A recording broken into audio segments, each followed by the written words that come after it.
Merci, mesdames et messieurs. Nous sommes donc de retour dans ce studio. À présent, nous allons dérouler le tapis rouge à nos invités qui sont d'ores et déjà confortablement installés dans ce studio. Nous allons commencer par la droite avec celui-là qui supporte d'ailleurs les Lions. Il est aux couleurs des Lions indomptables cet après-midi. Achille Foumena, bonsoir et bienvenue. Bonsoir Thomas Daquin, bonsoir à tous les copanélistes, bonsoir à tous les Camerounais qui forcément ont pris rendez-vous ce soir pour cette autre sortie des Lions indomptables du Cameroun. Voilà, pas forcément supporter des Lions indomptables, je suis là en tant que journaliste et quand vous avez cette qualité, vous avez le droit de rester le maximum objectif et faire des analyses qui peuvent permettre aux autres de comprendre un certain nombre de choses. Mais après, on est Camerounais, hein, qu'on soit journaliste, on est Camerounais et je pense qu'en ce moment précis, il n'y a pas un seul Camerounais qui souhaite que les Lions indomptables ne gagnent pas ce soir. Alors, je vais du côté gauche à présent. Je vais saluer celui-là qui est un habitué de ce studio, Vincent Roger Aliman-Barga. Bonsoir et bienvenue.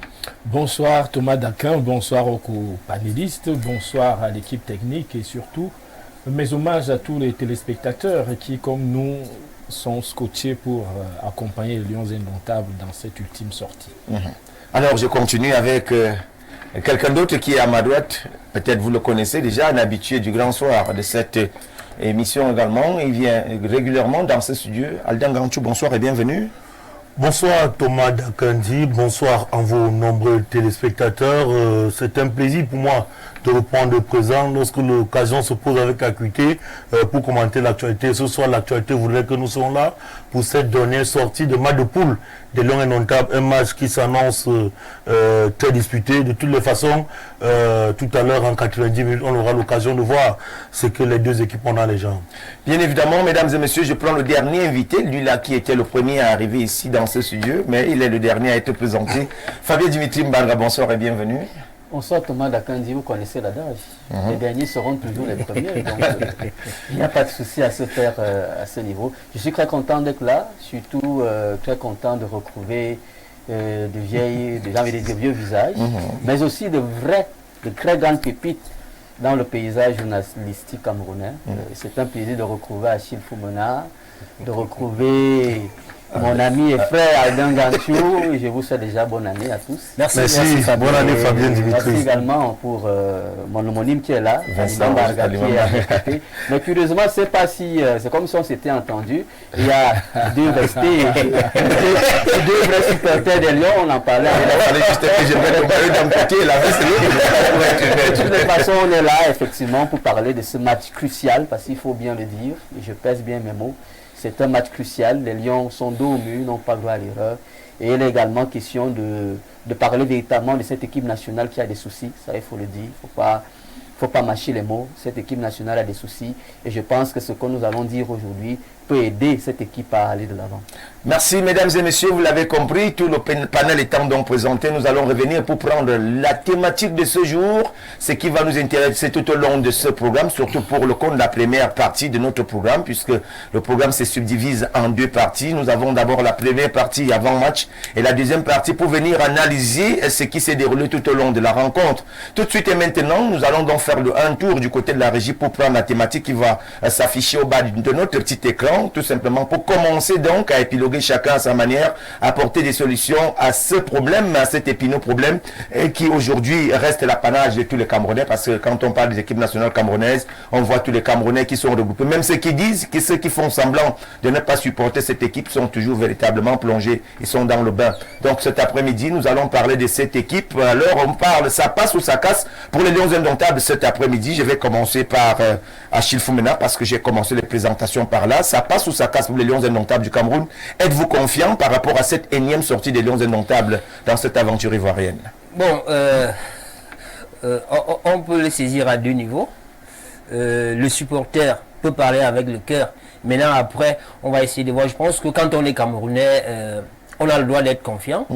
On a le droit de transmettre, même à distance, des ondes positives. Parce que tout cela compte aussi. Et après, maintenant, il reste que le football, ça se joue sur le terrain. Vous avez deux équipes qui viennent toutes avec peut-être les mêmes ambitions. Et maintenant, c'est celui qui, sur le terrain, sera dans les meilleures dispositions qui va remporter le match. Il faut peut-être au départ questionner le niveau ou bien la qualité de préparation entre les deux équipes. Alors, est-ce que le Cameroun s'est préparé pour jouer plus de 3 matchs en Côte d'Ivoire? Ça, c'est un problème. Mais maintenant, à côté, il y a que quand on voit quand même sur le terrain, il y a lieu d'être un tout petit peu, pas sceptique, mais réservé. Quand vous voyez ce que nous avons fait contre la Guinée, c'est un match qu'on aurait pu gagner. Le Sénégal était, on va le dire, intrinsèquement au-dessus du Cameroun. Ça, personne ne peut le nier. Et je pense qu'on est allé là-bas sans humilité. On a pensé qu'on pouvait du coup aller se frotter au Sénégal. Le Sénégal nous a battus sans forcer son talent. Maintenant, il se trouve quand même que il y a la pression. Et c'est peut-être là aussi, c'est une chose que parfois je trouve toujours un peu incohérente. On dit le Cameroun est fort quand il est dos au mur.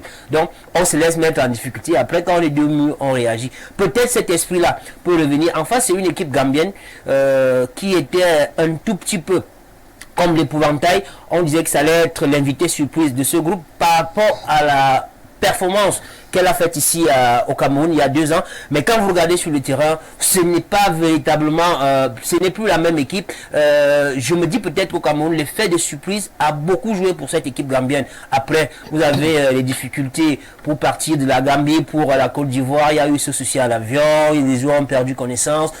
Tom Saint-Fil n'a pas cessé de le dire que jusqu'à présent, ils ont encore des séquelles au niveau psychologique. Bon, je ne sais pas qui va encore accuser aujourd'hui, mais dans le fond, c'est un adversaire prenable parce que c'est la seule équipe du groupe qui, jusqu'à présent, n'a inscrit le moins de buts. Le Cameroun a marqué, le Sénégal en a marqué, la Guinée a marqué. Donc, à partir de là, on peut se dire que le Cameroun a toutes ses cartes à main, encore que il n'y a pas de calcul à faire. C'est souvent compliqué quand vous êtes partagé en 2 options. La seule option, c'est battre la Gambie, quel que soit le résultat. À mon avis, 2-0. Il peut même arriver que si on a marqué plus de 2 buts et qu'on n'encaisse pas, qu'on soit deuxième du groupe. Dans le cas où le Sénégal battrait la Guinée. Mais maintenant, je pense qu'ici, nous devons nous contenter d'abord de gagner ce match, quel que soit le score.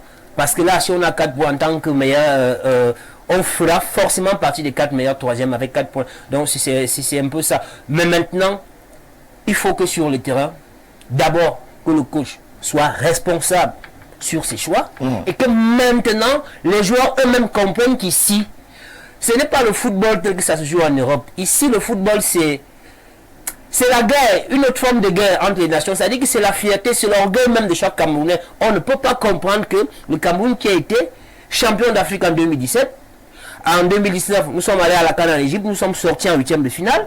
En 2021, au Cameroun, nous avons été 3e et qu'en 2023, on sorte au premier tour. C'est impardonnable. Donc je pense qu'ils en sont tous conscients et qu'ils vont se révolter aujourd'hui parce que je pense que ce qui manque à cette équipe depuis qu'on joue, c'est ils n'ont pas d'âme. On n'a pas vu des guerriers, on n'a pas vu des lions tels que nous les voyons avec Rigobert. Et c'est ça un peu le problème. Tandis que quand vous voyez, celui qui est le sélectionneur des Lions indomptables du Cameroun, qui a été capitaine du Cameroun pendant plusieurs années, Rigobert n'était pas tellement ce footballeur talentueux, mais quand il était sur le terrain, vous sentiez le capitaine. Ses partenaires même avaient peur de faire un certain nombre de choses. Mais quand vous regardez un peu la copie que notre jeune frère Anguissa Sanourang, plus la vedette que le footballeur, je pense qu'il faut qu'ils comprennent les enjeux, qu'ils se ressaisissent. On a besoin de les voir avec cet orgueil-là et ça va aller.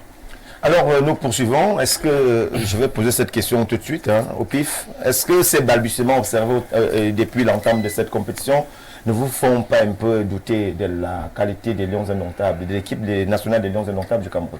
Évidemment, il y a de quoi douter, parce qu'il ne faut pas se tromper, Thomas.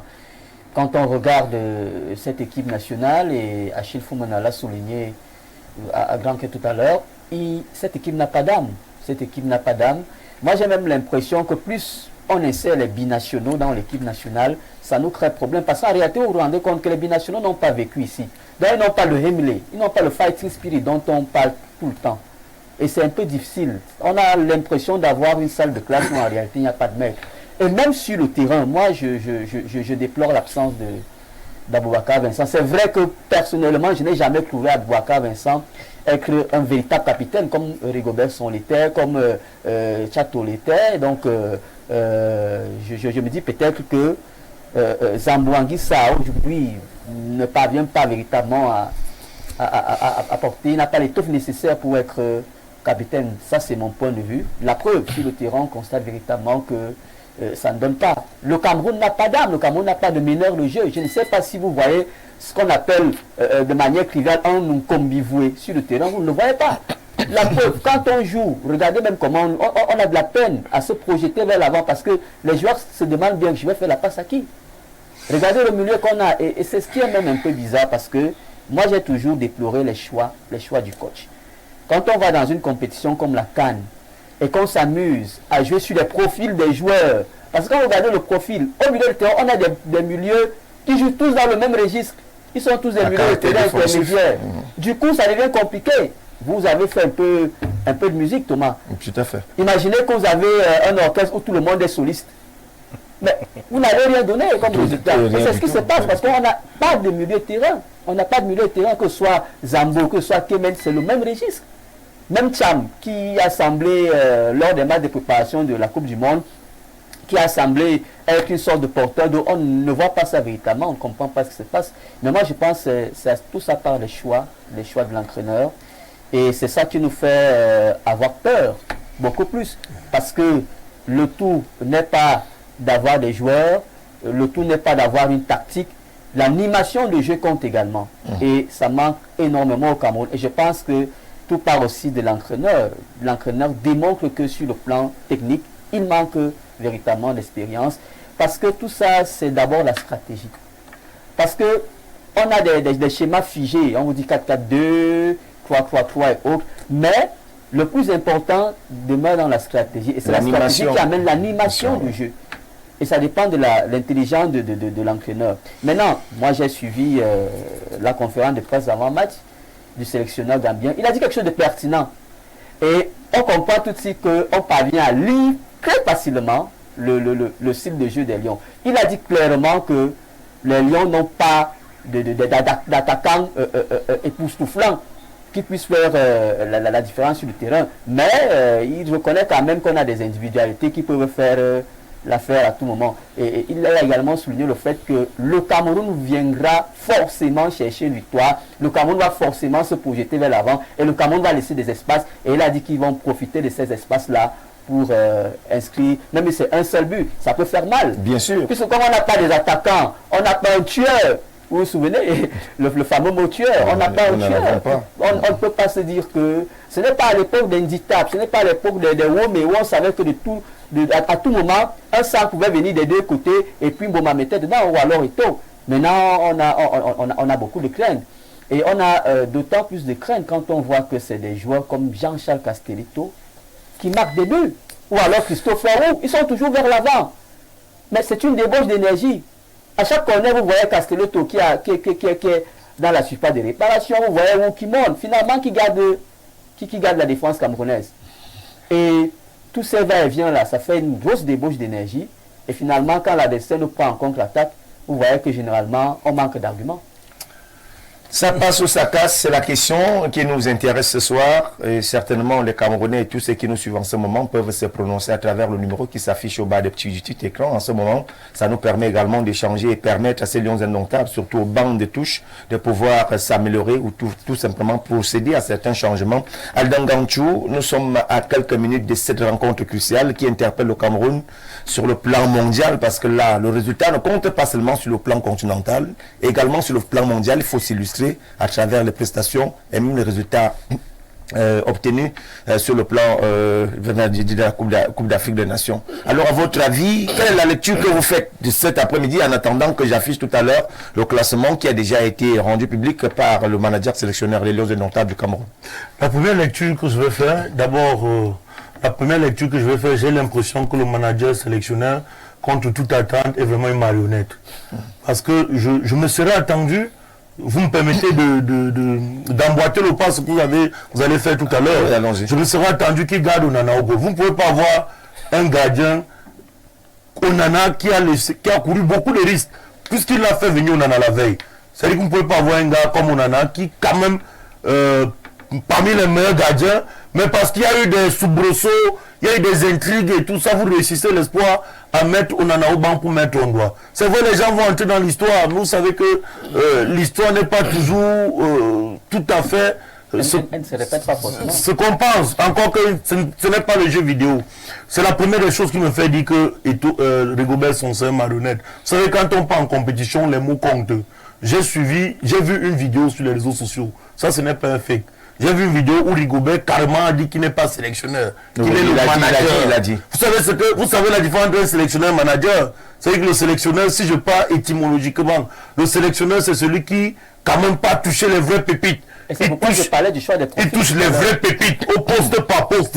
Même manager, c'est celui qui est chargé d'assurer l'homogénéité. C'est-à-dire que quand il y a les pépites, il est chargé d'assurer l'homogénéité, un certain calme dans la tanière. Ça veut dire qu'en tout état de choses, si on part sur les propos de Rigobert Song, on a lui-même il ne maîtrise pas son rôle. Il ne maîtrise pas. Non, il maîtrise son rôle, il a dit. C'est-à-dire qu'on ne peut pas lui en vouloir parce que les choix ne sont pas les bons. Un. Maintenant, de deux. Il vient avec le classement que vous allez afficher tout à l'heure, nous prouvez qu'il n'a pas même mise sur la tanière. Il n'a pas même mise sur la tanière. Vous voyez, quand on voit le classement, je crois qu'on est reparti sur un 4-3-3 classique. Or, on a besoin effectivement de... Et sur ce 4-3-3, il mise sur 2 joueurs. Il l'a dit tout à l'heure, on a un Casseleto. Vous imaginez dans une équipe où 2 défenseurs de race partent marquer les buts. Ça veut dire que le combi voué, qui est au milieu, il sait à quoi. Ça veut dire qu'on n'a pas les compartiments qui sont soudés. À qui la faute? Alors qu'on sait tous, nous avons vu les championnats. Foumena ne va pas me démontrer. Si on prend le championnat camerounais, même si, nonobstant tout ce qu'on a pu dire, on a vu quand même des joueurs au niveau de la CAN. On a vu des joueurs qui pouvaient quand même sortir la tête du lot. On peut décider de prendre les joueurs qui viennent en Europe, c'est bon. Parce qu'on a des joueurs qui viennent de grands clubs.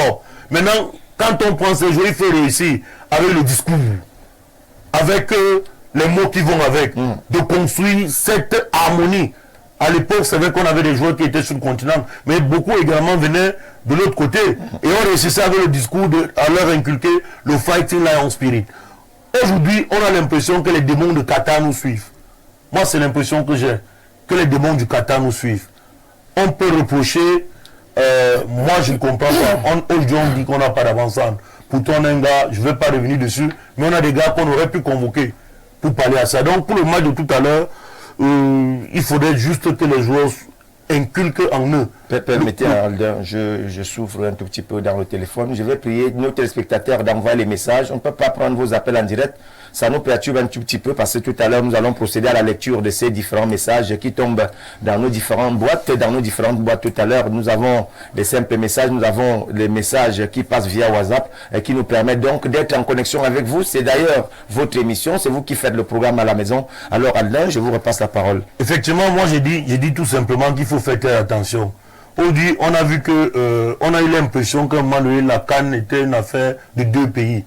Mais on se rend compte que, parce qu'au début, lorsqu'on a vu le tirage au sort, beaucoup d'observateurs disent que la poule du Sénégal, la poule du Cameroun est une poule compliquée. Mais vous avez vu les autres matchs, vous avez vu jusqu'à la dernière minute, vous avez vu un peu le match du Ghana hier. Vous comprenez qu'un gars qui n'a rien à perdre peut signer sur toi et tu lis là. Vous parlez comme au quartier. C'est ce qui s'est passé au Ghana hier. Jusqu'à la 90e minute, le Ghana menait 2-0. Vous avez vu qu'un gars a eu le souffle, il a signé sur le Ghana pour rester au Ghana. Mais il faut faire très attention à la Gambie. Quand on prend le premier match de la Gambie, le Sénégal a peiné pour gagner la Gambie. Hein. Et quand on fait un peu de syllogisme, vous avez vu avec quelle aisance le Sénégal nous a battus. Donc on est en droit d'imaginer que les Gambiens, le coach gambien, comme l'a dit Thomas Dakan, je l'ai su, il a dit que s'il fallait que le Cameroun, le Gambie doit faire rentrer le Cameroun. Ça veut dire que les gars viennent avec d'abord un esprit revanchard. Parce qu'on se rappelle ce qu'on leur a fait. Mais maintenant, il a un peu étudié nos systèmes, nos tactiques. Donc, il faudrait qu'on soit très attentif, très vigilant et qu'on soit vraiment, qu'on ait cet esprit de gagner. Sinon, on risque de pleurer comme la belle famille. Alors, on a vu en 3 sorties, quand même, les Camerounais ont pris le dessus. Les 3 dernières sorties face aux Gambiens. Les Camerounais ont pris le dessus à chaque fois. Nous avons l'épilogue de 2021. En quart de finale, la Gambie est tombée face au Cameroun, 0 but contre 2.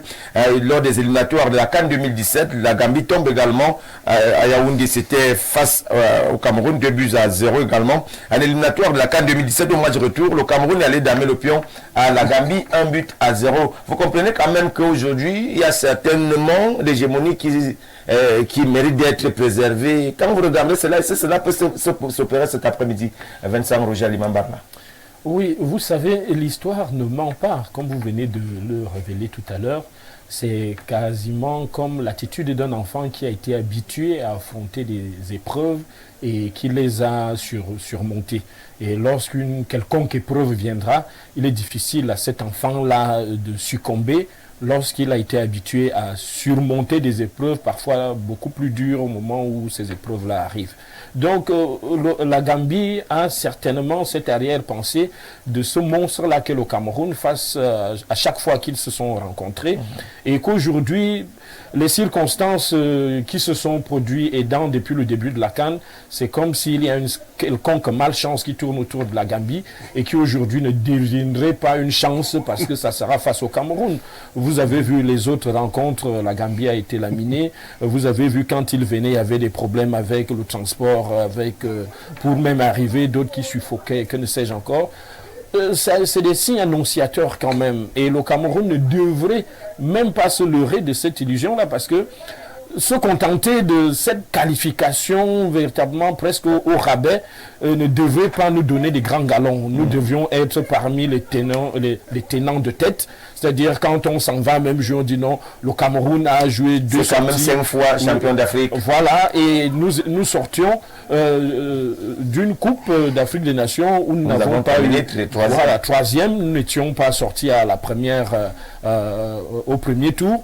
Et c'est dire que toutes les équipes qui étaient vainqueurs, première, deuxième, troisième, naturellement, si vous regardez au niveau de cette CAN, il y a quand même un comportement qui doit démontrer que nous sommes des anciens, nous sommes habitués et que nous dictons quand même, nous tenons le peloton de tête.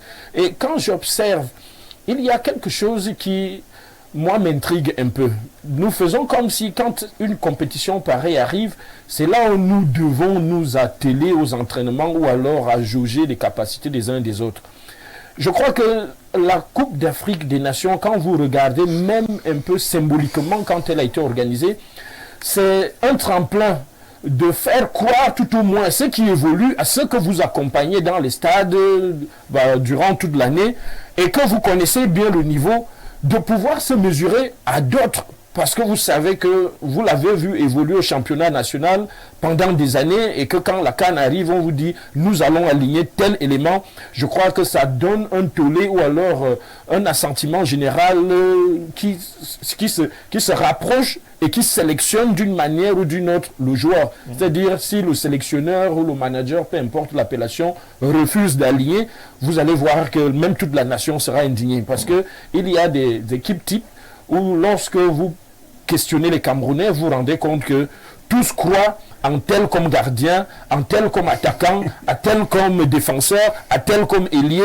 C'est-à-dire, vous voyez des mêmes noms sortent parce qu'ils les ont vus évoluer et que naturellement, si on réunit ces forces-là, même le sélectionneur ou le manager devrait être capable. Et c'est ça que moi je regrette avec le Rigobert parce que même à quelques minutes, il n'est pas capable de vous donner une certitude sur qui il compte et que naturellement, si il y a un match et qu'il a tel élément sur le stade, il peut faire la différence. Mais on arrive toujours à la dernière minute à ce que ce qui vous sera présenté au stade, acceptez seulement que ce soit la sélection que nous avons décidé d'aligner. Et c'est pas ça le discours d'un sélectionneur ou d'un manager, d'un leader, parce que durant cette CAN, durant des compétitions pareilles, il devra juste être en train d'ajuster. C'est-à-dire, il sait Thomas est à tel poste, le man est à tel endroit, X est à tel autre. Il faudrait bien que la relation se passe parce que voilà comment est-ce que le champ de construction début a été élaboré.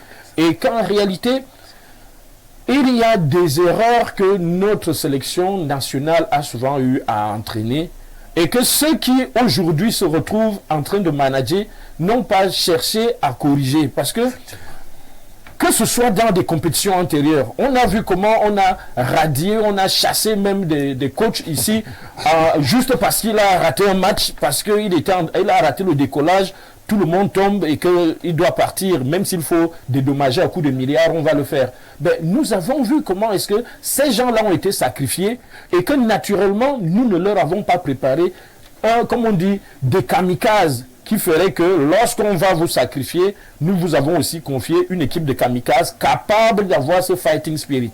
Mais s'il faut le construire à tout bout de champ, avec des éléments qui, moi, quand j'observe, il y a beaucoup plus de tests pour vendre des joueurs après la CAN que ceux-là qui doivent venir faire la différence et faire gagner le Cameroun. Il y a des gens qui s'essayent là que j'observe, je me dis, c'est peut-être parce que le CV doit gonfler, parce qu'on doit être exposé à d'autres grands clubs qu'il faut aujourd'hui justifier une présence, une participation à une CAN, que beaucoup de managers alignent parfois des joueurs que vous ne vous attendez pas à aller voir sur le terrain. Mais attendons, peut-être la différence se fera. Avant donc de prendre le classement affiché ce soir par le manager sélectionneur, nous allons commencer à liquider ces messages. Nous commençons par le plus 240. Nous sommes du côté de la Guinée équatoriale. Bonsoir à toute la famille. Moi, je suis Camerounais depuis la Guinée équatoriale. Il faut vraiment que nous soyons vigilants pour se qualifier. Et Rigobert, on doit déposer l'équipe nationale. Nous poursuivons avec la lecture de ces différents messages. Nous sommes du côté du plus 242 à présent. Bonjour, moi c'est Ezocé et je vous suis depuis le Congo-Brazzaville. Aujourd'hui, les Lions indomptables vont gagner le match, donc encourageons nos zéros. Allez les Lions et faites-nous rêver. Et nous continuons avec ces messages qui n'arrêtent plus de tomber dans notre serveur. Voilà Dimitri qui nous écrit du côté de Yassa Adouara. Il dit tout simplement, les Lions nous font peur, mais ils vont se qualifier sans crainte. Alors tout de suite et maintenant, ceci nous donne la latitude de repartir du côté de la régie, afficher le classement, le 11 entrants de cet après-midi, et qui vont donc devoir démarrer la partie tout à l'heure pour venir au bénéfice des Camerounais qui attendent ce match à bras ouverts. Vous comprenez que les Lions indomptables et tout le peuple camerounais ont soif de victoire. Aujourd'hui, il n'est pas question de passer à côté de la plaque. Les Lions indomptables qui nous ont donné des sueurs froides depuis l'entame de cette compétition, il est donc question aujourd'hui de se rattraper après ce classement à afficher tout simplement. Nous avons donc dans les buts Fabrice Ondoa qui signe son grand retour après le premier match disputé contre la Guinée-Bissau. Fabrice Ondoa qui revient donc dans cette sélection lors de la 3e et ultime journée. On se pose des questions, pourquoi est-ce qu'on n'en a pas rempli le contrat lors de la 2e journée? Des interrogations fusent de partout. Et nous avons également Christopher Roux et Jean-Charles Castelletto qui vont officier au niveau de l'entrejeu. Nous avons du côté gauche notre ami Nouotolo, je pense que c'est Nouotolo qui est revenu, et de l'autre côté Enzo Chato. Nous allons commencer par le compartiment défensif Achille Foumena. Ce compartiment défensif qui n'a pas été de tout repos lors de la dernière rencontre face au Sénégal. Est-ce qu'aujourd'hui on peut quand même espérer avoir quelques limites, ou alors tout simplement avoir cette équipe-là qui voudrait gagner la partie?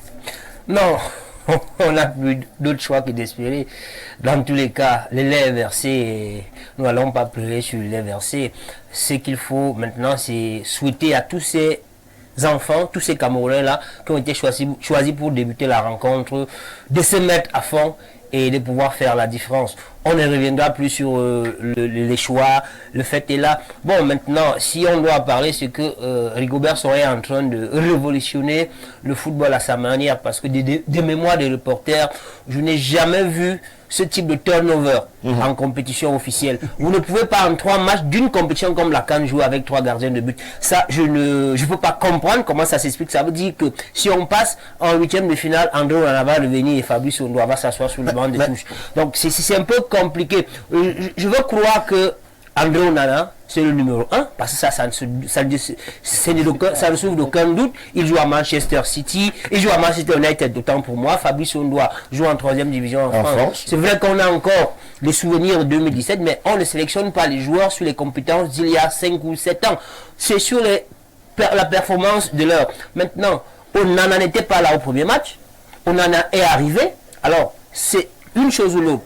Soit Onana reprend son poste de titulaire, ou alors on laisse Fabrice Ondoa qui a commencé la compétition aller jusqu'à la fin. Mais si on doit changer à chaque match, moi ça fait problème, et je me demande comment lui qui est le manager, quel est le discours, comment il fait pour concilier les égos entre ces deux garçons là. Je n'arrive pas à comprendre, c'est tout à fait extraordinaire, pourvu que ça leur donne le résultat escompté, parce que si après ça ne marche pas, vous savez ce qui viendra. Maintenant, au niveau de la défense, bon, il y a comme une sorte de stabilité, parce que là, il n'y a pas quand même eu de changement.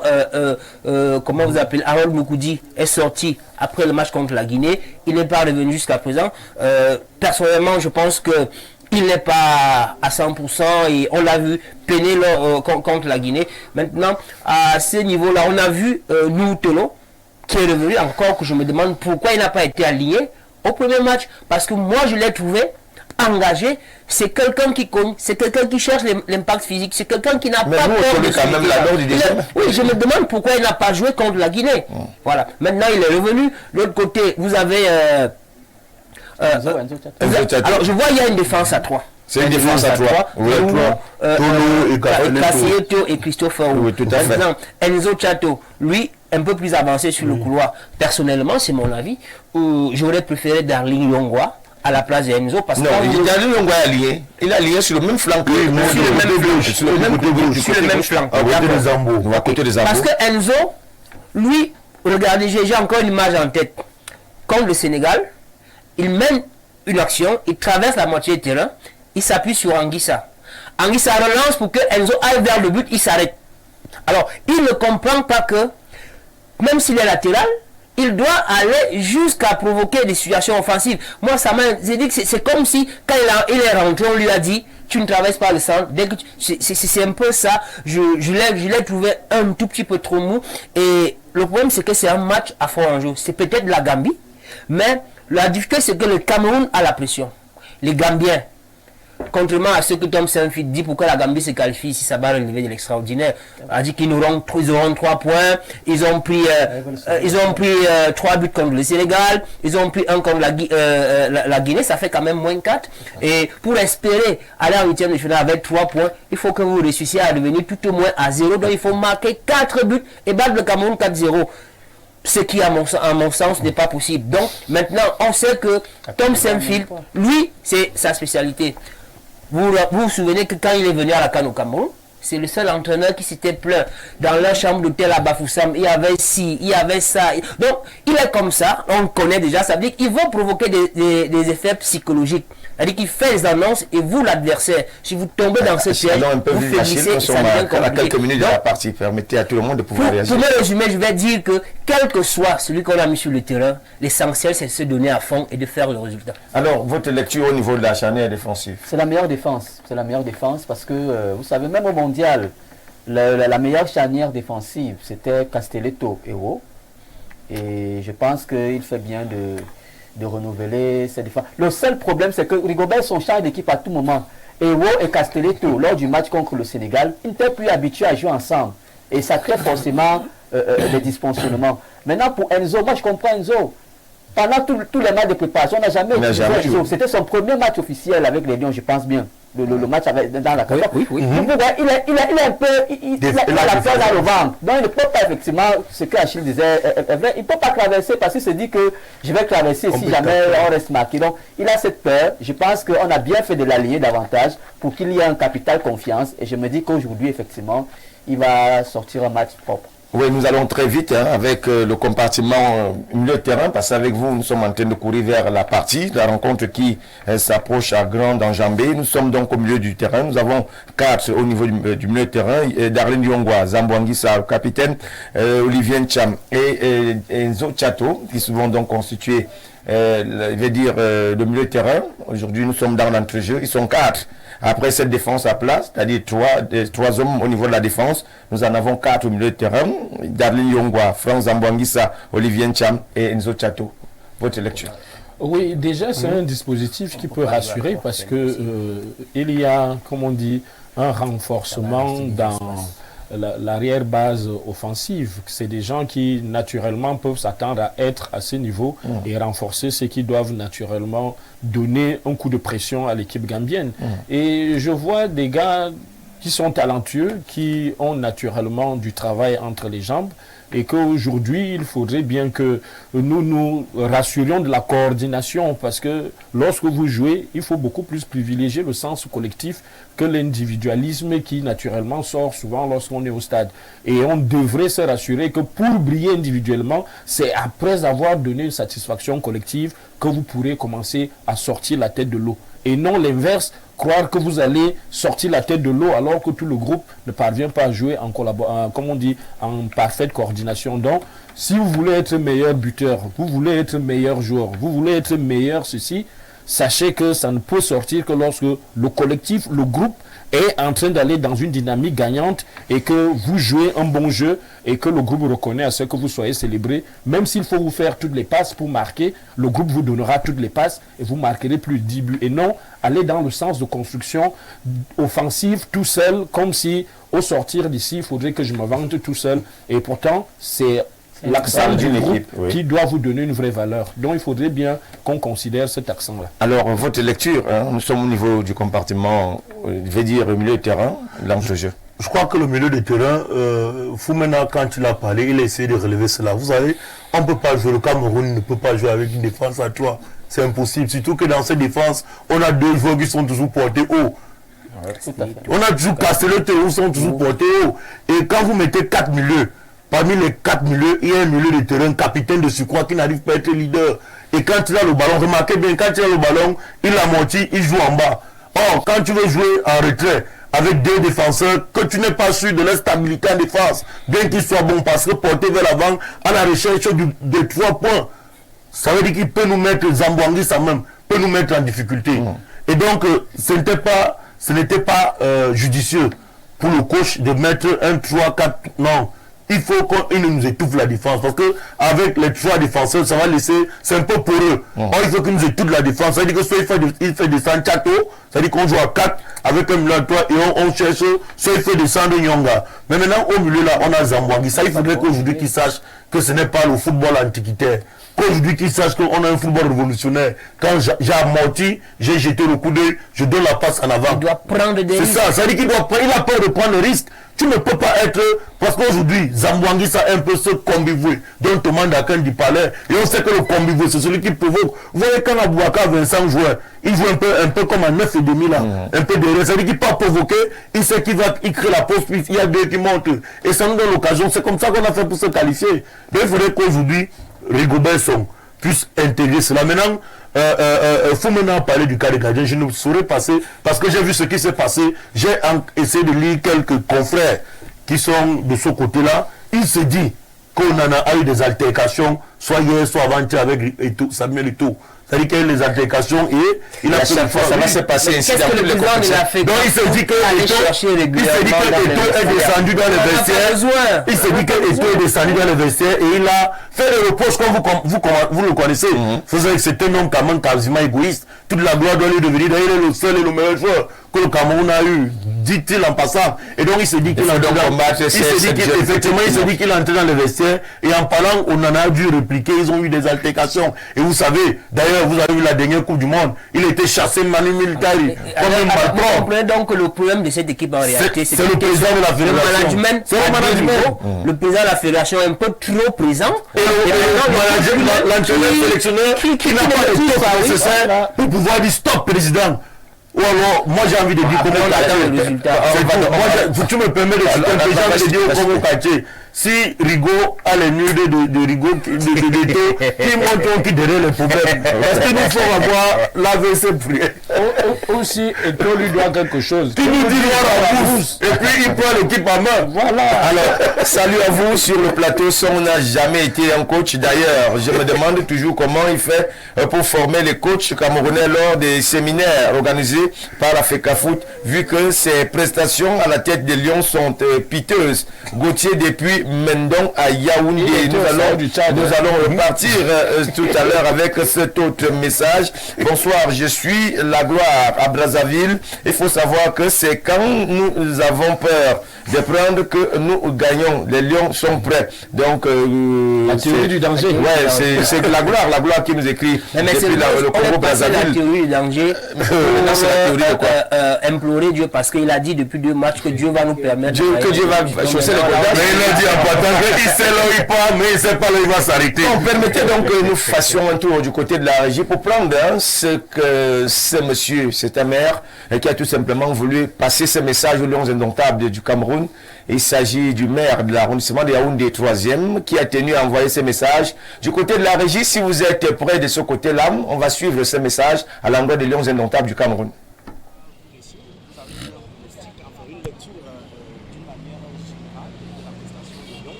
Mais aujourd'hui, comme on dit, ça passe ou ça casse pour la suite de la compétition. Vous savez, lorsque vous êtes héritier de l'histoire d'une personne, vous devez tout faire. Vous devez tout faire pour continuer à honorer ce nom. Le Cameroun a été toujours considéré comme une grande nation. Et effectivement, nos aînés qui étaient là hier dans les Lions Indomptables ont démontré qu'on était une grande nation. On a battu les équipes les plus importantes de la planète à des moments les plus difficiles. Ça veut dire que c'est des exploits qu'on a pu faire hier avec les moyens qui étaient encore limités. Je peux vous dire qu'aujourd'hui, on devait faire plus. À l'époque, tous ces grands joueurs qui ont fait de bons résultats avaient des problèmes de primes, il y avait des problèmes de stade, il y avait des problèmes d'infrastructure. Tout ça aujourd'hui a été résolu. Ça veut dire que le résultat que nos aînés faisaient hier devrait être multiplié par 10. Nous sommes toujours là en train de crier la jeunesse. Voici donc la jeunesse. Voici donc la jeunesse qui est mise à l'œuvre. Ce n'est pas à la bouche. À nous de démontrer que nous sommes les jeunes. J'entends parler de patriotisme et de beaucoup d'autres choses. C'est bien beau de parler de patriotisme. Mais le patriotisme, c'est quelque chose qui naît, qui grandit avec vous dans le cœur. Ce n'est pas un vain slogan qu'on va dire comme ça que patriotisme. J'ai souvent l'habitude de le dire de manière crue, qu'en fait, ces jeunes qu'on appelle aujourd'hui l'équipe nationale, c'est qui exactement? C'est qui exactement? C'est des jeunes qui se sont battus par leurs propres moyens et qui se retrouvent à l'extérieur parce qu'ils démontrent un certain talent. On va les chercher, on vient dire qu'ils sont à l'équipe nationale et on leur demande de faire rien. Le patriotisme en eux, c'est difficile. Il ne faut pas se leurrer, c'est difficile. Il faudrait déjà que nous pensions, et encore que je sais qu'il y a une structure qui a été mise sur pied pour justement aider les jeunes footballeurs, ceux qui ont décidé de faire du football leur métier. Il faut donc que l'État s'imprègne et que l'État soit à la base de la fabrication d'un joueur, pour que celui-là se retrouvant à un certain niveau ait la volonté, ait l'engagement, ait la satisfaction de venir apporter au pays qui lui a permis d'aller. C'est une vérité qu'on ne veut pas dire, mais elle est réelle. Il faut le dire ainsi. Maintenant, ce que j'aurais également pu proposer aux Lions, c'est qu'à l'époque où les Lions brillaient de tout feu, qu'est-ce qui faisait la force de l'équipe nationale? C'était l'union, c'était le canon, c'était le tonnerre. Ce que moi je proposerais aujourd'hui, c'est que à la CAN qui vient de passer, je crois que la CAF a accordé 27 joueurs par équipe. Alors pour moi, il fallait qu'on prenne 14 professionnels et qu'on prenne 13 locaux. Vous savez, il y a ces locaux qui évoluent là et qui rêvent d'être des étoffistes de demain, qui rêvent d'être comment on l'appelle, des Choupo-Moting et plusieurs autres encore. Ils veulent donc... De retour dans ce studio, mesdames et messieurs, vous l'avez compris, c'était donc un message adressé aux Lions Indomptables du Cameroun qui vont faire face aux Scorpions de la Gambie dans une poignée de minutes seulement du côté du stade de Bouaké. Et nous sommes déjà, le cœur arrivé de ce côté-là, nous sommes en plein dans le mouvement. Nous allons donc continuer avec nos analyses dans ce studio. Mais avant cela, Achille Foumena, je voudrais vous poser une question. Nous sommes donc rendus à quelque chose comme 10 minutes du début de la partie. Est-ce que les Camerounais ont encore cet engouement-là après le faux pas arrêté lors de la deuxième journée? Bon, je vais vous surprendre. Hein. Hier, sur tout un autre plan professionnel, j'ai fait un travail avec les Camerounais de la rue.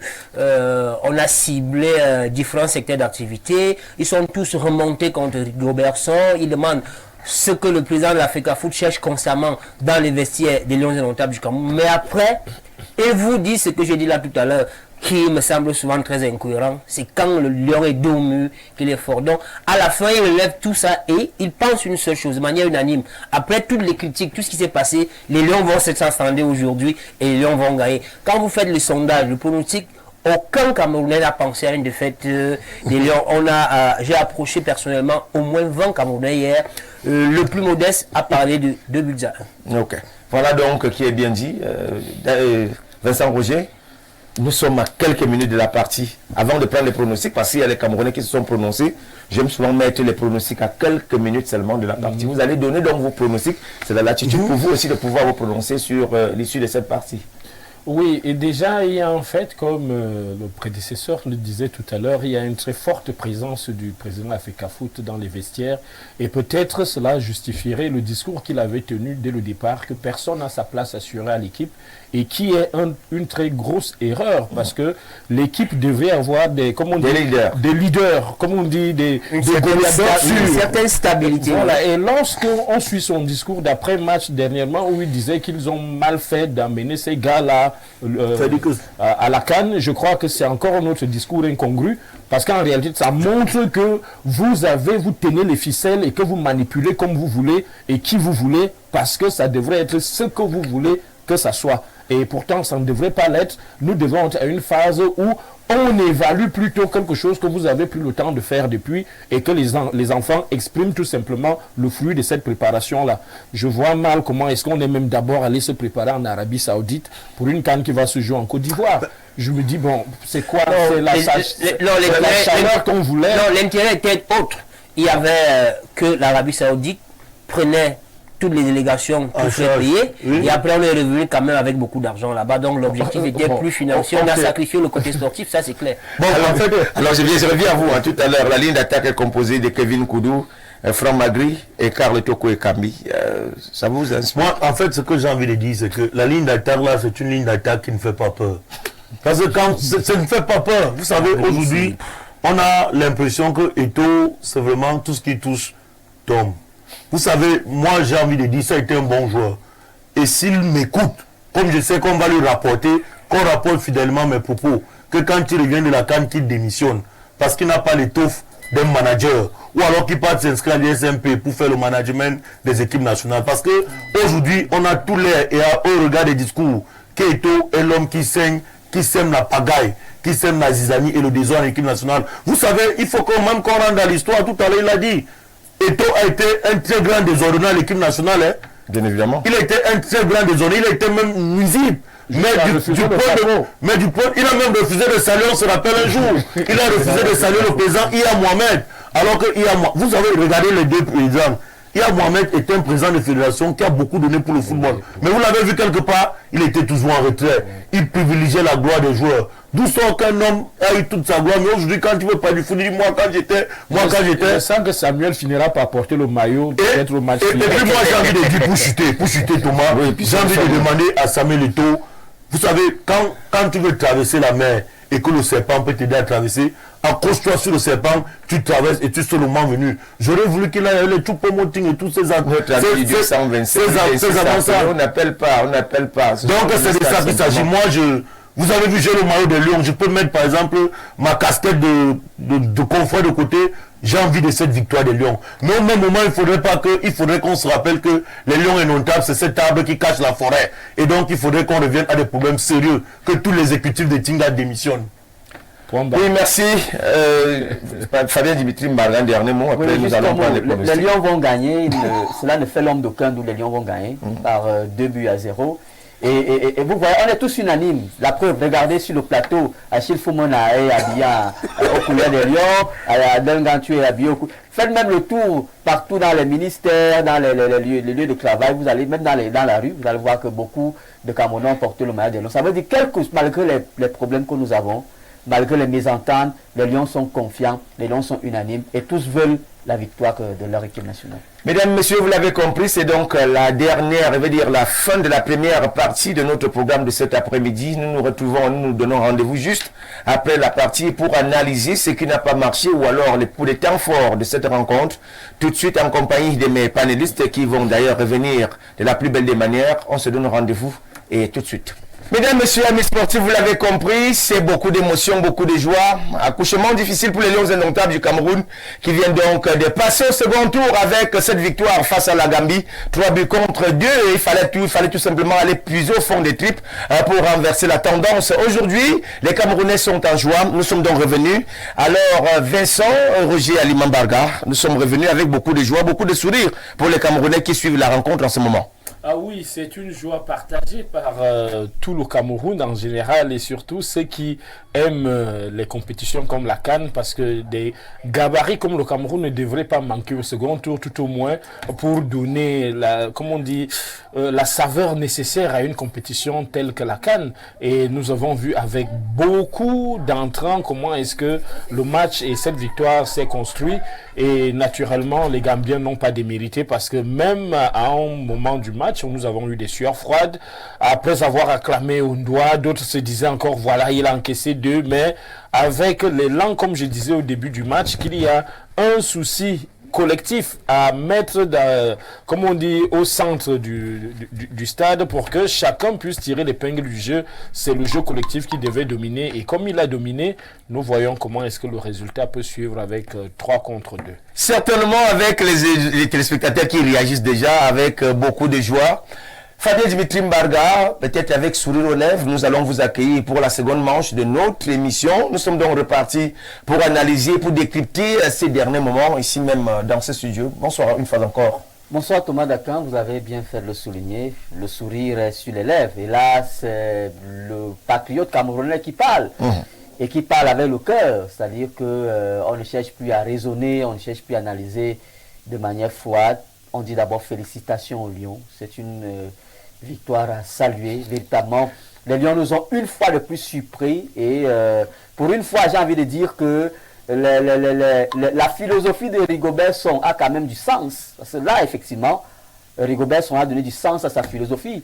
La théorie du danger. La théorie du danger, je vous assure que jusqu'à la 83e minute, je me disais que, mes seigneurs, pourquoi tu n'es pas Camerounais? Dieu a été Camerounais.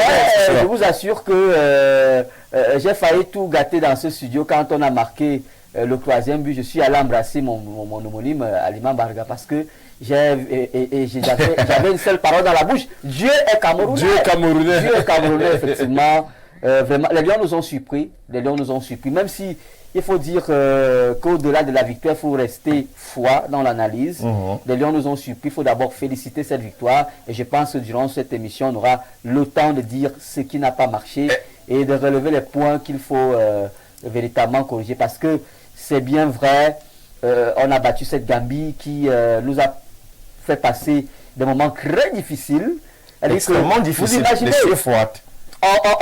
on marque le premier but, la Gambie égalise, et à la 80e minute, il nous mène 2-0. 2 buts à 1. 2 buts à 1, voilà, merci. C'est difficile à supporter. C'est difficile à supporter, et on se disait que les carottes sont cuites. Et si le score restait là, je vous assure que pour les Goberson, ça devait être très dangereux, parce que si on essaie de voir le bilan, à la dernière, quand on a été demi-finale, on a été 3e. Oui, on a la médaille de bronze. On s'est certes arrêté au stade des demi-finales, on a gagné la petite finale, oui. On a été 3e. Médaille de bronze. Burkina Faso à la demi-finale, à la petite finale, on a été 3e. Maintenant, s'il fallait s'arrêter au premier tour, ça devait être une véritable catastrophe. Heureusement, on va dire merci à Christopher Wu. C'est un garçon engagé, c'est un garçon plein d'avenir. Je le disais, il a du Rigobert son en l'âme. Christopher Wu a du Rigobert son en l'âme. Et je le disais tout à l'heure qu'il y a Christopher Wu, il y a Castelletto, qui prouvent véritablement qu'ils ont en eux ce Hemley, ce fighting spirit qu'on attend des autres. Dommage, on en parlera certainement. J'ai pas des mots vraiment. Vous savez, quand nous revenons comme ça, les auditeurs, les téléspectateurs sont avec nous. Nous allons commencer au plus 221. Plus 221, voilà, c'est désormais mission accomplie.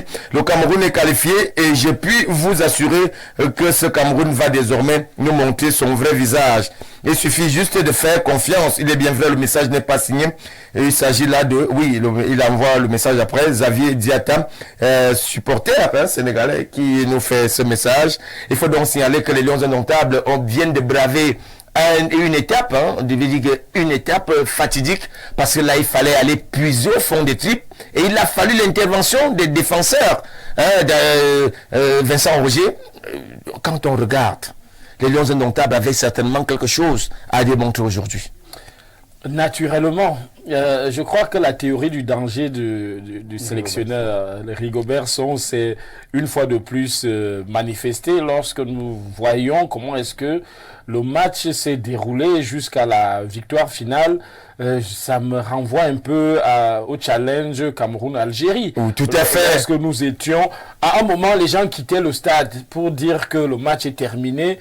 Et du coup, avant même... Ils ont appris une mauvaise nouvelle avec la voix à l'unisson qui crie souvent « Wow !» Tout le monde dit « Mais qu'est-ce qui se passe-t-il encore ?» On trouve que le Cameroun a encore mis un but valide et qu'on a accepté. Mais la Gambie a voulu nous faire, comme on dit, un coup de passe-passe magique. Avec la Gambie va vous faire douter. Oui, avec la main de la dernière minute qui, naturellement... Ça nous fait penser à un certain Diego Armando Maradona. Effectivement, avec la main de Dieu.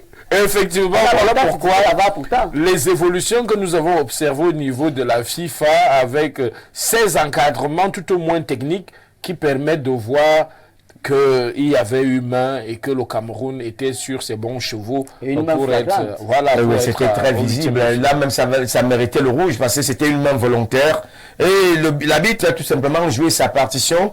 Mesdames, messieurs, vous pouvez également réagir comme ceux qui le font à ce moment. Vous pouvez envoyer votre message, soit de félicitations, soit d'encouragement aux Lions indomptables du Cameroun qui viennent de franchir une étape. Il fallait tout simplement démontrer qu'impossible n'est pas camerounais. Les Lions indomptables qui viennent donc de franchir à nouveau cette nouvelle étape après leur brillante victoire lors de la petite finale sur place au pays. Les Lions indomptables du Cameroun viennent une fois encore de traverser cette étape pour terminer soit en finale, soit alors victorieux. Parce que je vous dis déjà, il y a des signes annonciateurs, il y a des signes avant-coureurs.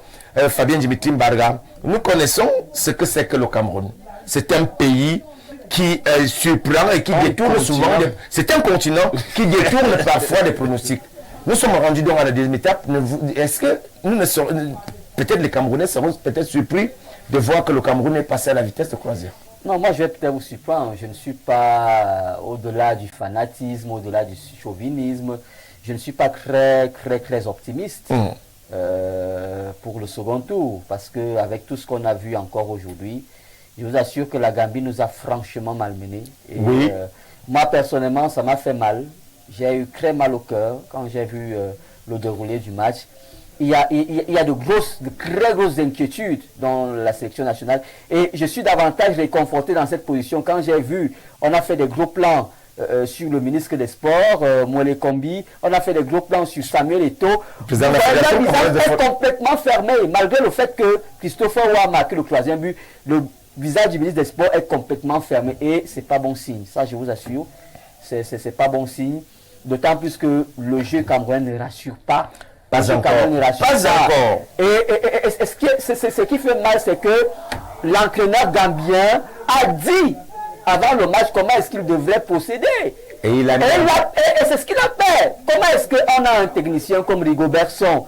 L'adversaire te dit que voici comment je vais faire. Je vais passer par telle porte. Mais tu ne prends pas les gardiens pour garder la porte. Comment ça se fait? Si un malfrat vous dit que Thomas Dakin dit je vais venir voler chez vous et c'est par telle porte que je vais passer. Mais vous prenez toutes les garanties pour que cette porte soit sécurisée. Vous attachez même le chien à cette porte-là. Voilà un Camerounais qui réagit en disant que Rigobert Song voudrait que les cœurs des Camerounais tombent dans leur propre ventre. Je ne comprends pas. Donc, ça veut dire qu'il y a eu beaucoup de sueur froide tout au long de cette partie. Je vous assure que Rigobert Song, pour cette fois, ils sont vraiment chanceux.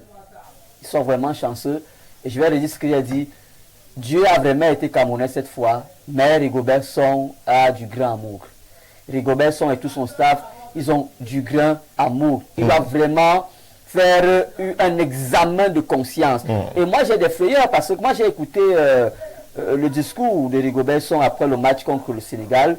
Rigobert Song pour une fois parle de son successeur. Il n'avait jamais au grand jamais parlé de son successeur depuis qu'il a été nommé. Mais pour une fois il vous dit qu'il a abattu un travail et il espère que celui qui va venir le remplacer va continuer avec ce travail-là. Ça veut dire que peut-être il y a eu le message que monsieur vous avez merdé. Et il faut... Non, comment ça? Effectivement. Parce qu'il y a des choses que moi, en tant que journaliste sportif, et vous le savez, il y a des choses qu'on ne peut pas forcément dire.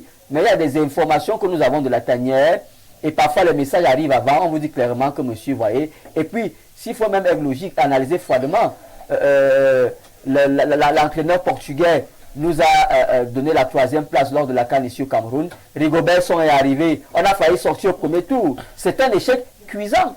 Actuellement, on est en 8e de finale. Si Rigobertson ne fait pas au moins la 3e place, ça veut dire que c'est un échec total. Si l'entraîneur portugais nous a amené en demi-finale, Rigobertson doit nous donner la finale. S'il ne fait pas ce résultat, ça veut dire que c'est un échec et il doit démissionner. Plus 243, je pense, plus 243, nous sommes là en République démocratique du Congo. Courage au Cameroun, depuis la République démocratique du Congo, c'est Jérémy Mike qui fait ce message aux Camerounais. Vincent Rouget, c'est une rencontre qui a véritablement tenu tous les Camerounais en haleine, parce que là, il fallait suivre de bout en bout la partie. Mais l'essentiel est sauf. Est-ce qu'on peut quand même rêver pour la suite de la compétition? Je crois que le rêve est permis à partir du moment où nous avons réalisé cet exploit. Vous saviez que être à ce niveau d'extrême danger, comme nous avions l'habitude de nous retrouver, je crois qu'avant de partir de cette émission à la première partie, j'allais donner mon pronostic comme quoi tout allait se jouer à la deuxième mi-temps. Mais j'ai pas eu le temps de le faire parce que le temps mais quand j'ai analysé, je me suis dit effectivement tout s'est joué à la deuxième mi-temps parce que c'est là où chacun a voulu s'affirmer et que la véritable théorie du danger a eu à se manifester. Mais quant au cours des prochaines rencontres, il faudrait bien que Rigobert retire tout au moins les leçons de cette première partie. Voilà, cette première partie. C'est-à-dire les 3 premiers matchs.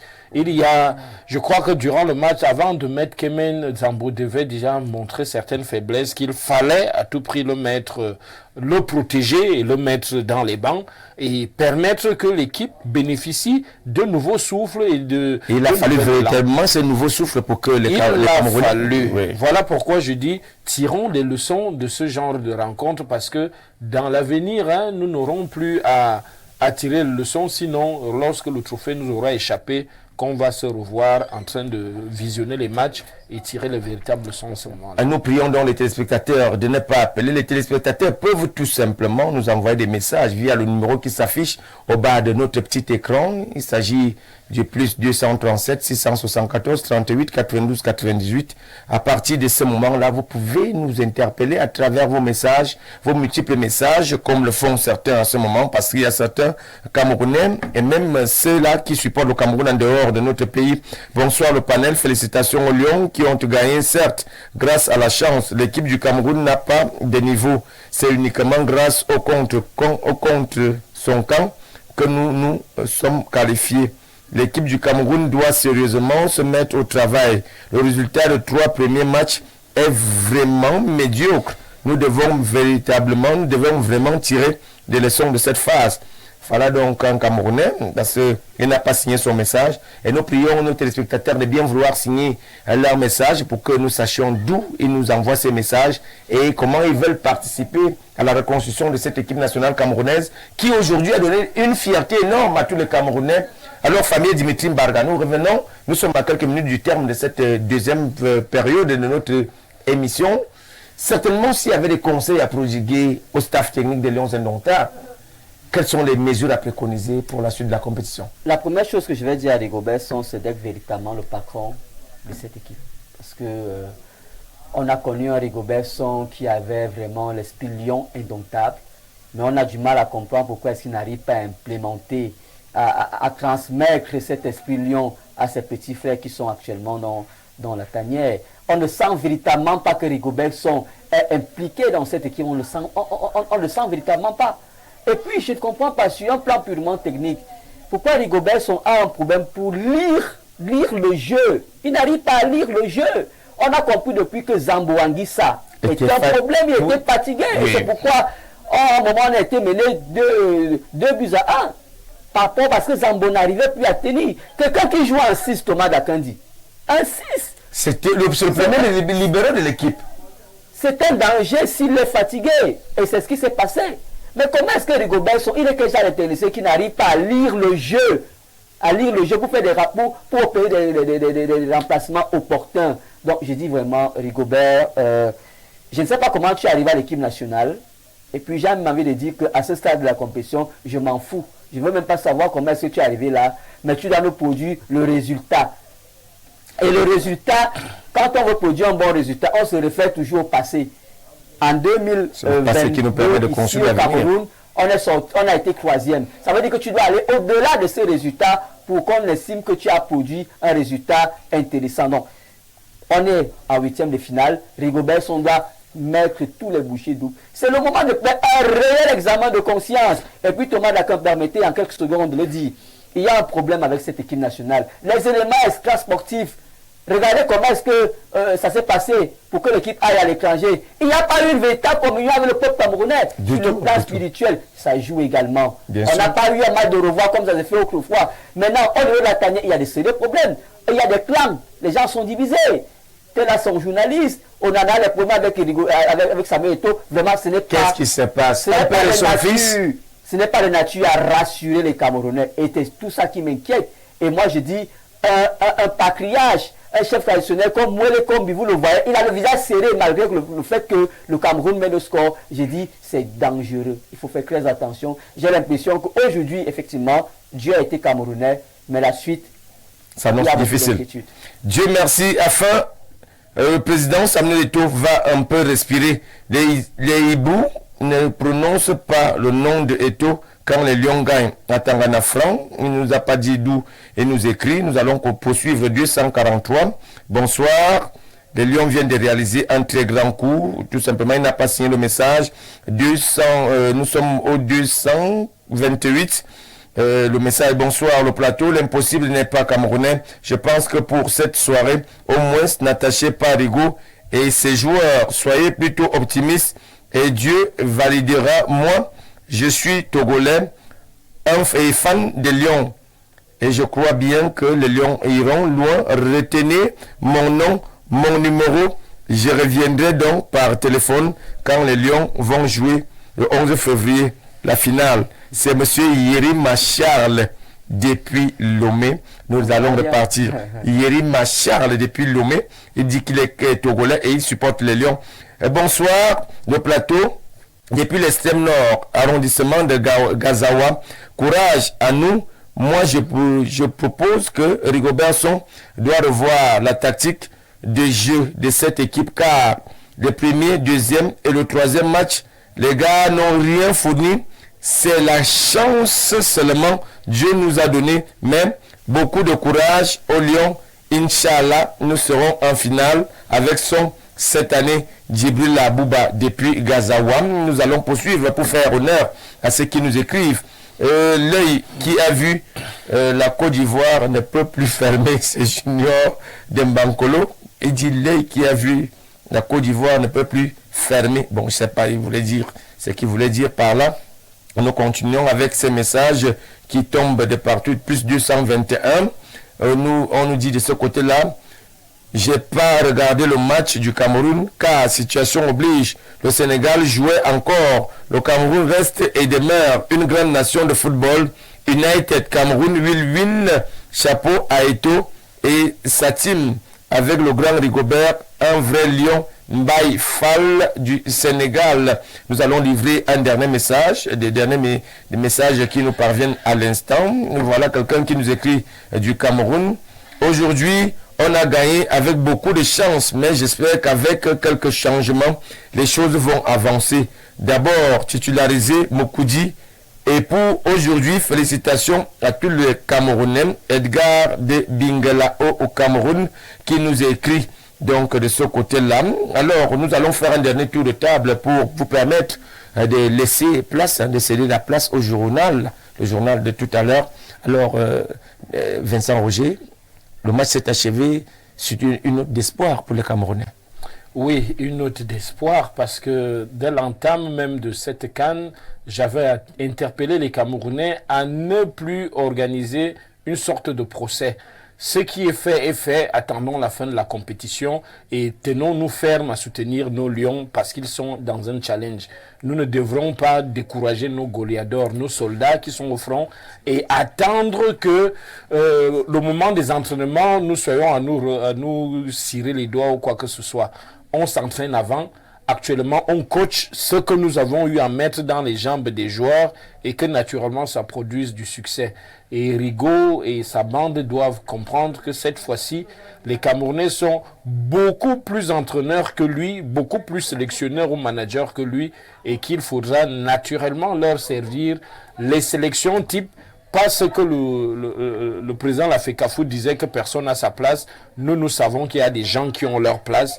Et aujourd'hui, au goal, il y a Fabrice Ondoa qui nous a démontré tout au moins qu'il avait beaucoup d'intérêt à discuter, même les premiers matchs jusqu'aujourd'hui, pour que nous ne soyons pas retrouvés dans la théorie du danger. Parce que le match contre la Guinée-Conakry est un match où le Cameroun sortait la tête haute, même si le Sénégal pouvait nous menacer, et celui-ci devait nous donner les points sans toutefois nous discuter de place. Mais nous allons tout simplement prier tous ces téléspectateurs qui nous envoient des messages. Alors, nous sommes donc rendus au terme de cette première phase de la compétition. Certainement, vous avez retenu quelque chose par rapport au classement. Puis cela, permettez d'abord que je livre ces messages qui nous viennent du Tchad. Bonsoir à tout le panel. Félicitations au Lion pour cette vraie envie de gagner. Gabin depuis le Tchad est valable représentant du continent. C'est vrai que je n'ai pas le classement sous mes yeux. Je ne sais pas si le Cameroun est premier ou deuxième. Mais je pense qu'on a égalité de points avec la Guinée. Parce que la Guinée a été battue 2-0. 2-0, il fallait tout simplement. C'est parce qu'on a Angola avait de moins 1 chacun. Oui, je pense que c'est ça. Je n'ai pas les données devant moi. Mais ça veut dire que le Cameroun peut-être est deuxième. Mais deuxième, oui. De toutes les façons, on est qualifié. Mais ça va jouer pour les huitièmes de finale. Parce que nous sommes deuxième. Non, nous sommes effectivement deuxième, merci. Ça veut donc dire que le Cameroun a de fortes chances de tomber sur un adversaire qui n'est pas trop coriace. Parce que tout ça joue effectivement. Parce que quand vous êtes premier de la poule, vous avez la chance de tomber sur un adversaire de moindre calibre. Et à cette canne, il y a les gars comme la Guinée équatoriale, hein. Donc, ne vous montre pas qu'ils sont faibles. D'accord. On affronte le Nigeria, c'est ce qu'il fallait éviter. C'est l'une des épouses aussi de Oui. Et on se souvient ce que le Nigeria nous a fait à la CAN égyptienne. Bon, on y va, on va sortir par là. Permettez que je fasse aussi honneur à ceux qui nous écrivent depuis l'étranger. Le Cameroun, c'est une meilleure équipe de cette CAN. C'est vraiment fou. Je suis en larmes depuis le Congo-Brazzaville. C'est toujours exaucé. Le Cameroun. Et il est en larmes, il pleure carrément. Plus 241. Je suis les matchs du Cameroun depuis le début de la CAN. C'est vrai, il y a des déboires. Félicitations au Lion, menti depuis le Gabon. Mesdames et messieurs, ceci nous permet donc de mettre définitivement la clé sous le paillasson avec cette brillante victoire des Lions indomptables du Cameroun qui viennent de faire honneur à toute la patrie. Nous allons remercier Fabien Dilitim Barga, Achille Foumenam et bien Adrien Ganchou, je ne vais pas oublier Vincent Roger Aldiman Barga, et qui nous ont assistés tout au long de cette soirée. Mesdames et messieurs, on se donne rendez-vous très prochainement dans le cadre d'un autre plateau spécial, toujours pour ces rencontres-là qui vont interpeller les Lions indomptables du Cameroun. Je vais également remercier Ismaël qui était donc au niveau des caméras. La mise en onde était assurée par Fernand et Guy et qui était donc au four et au moulin. Mesdames et messieurs, on se donne rendez-vous très prochainement dans le cadre des huitièmes de finale avec les Lions indomptables qui vont affronter le Nigeria. Quant à moi, je vous donne rendez-vous très prochainement sur les antennes d'Info Télévision, la télévision du vivre ensemble et des proximités. Bonne soirée à tous et au revoir.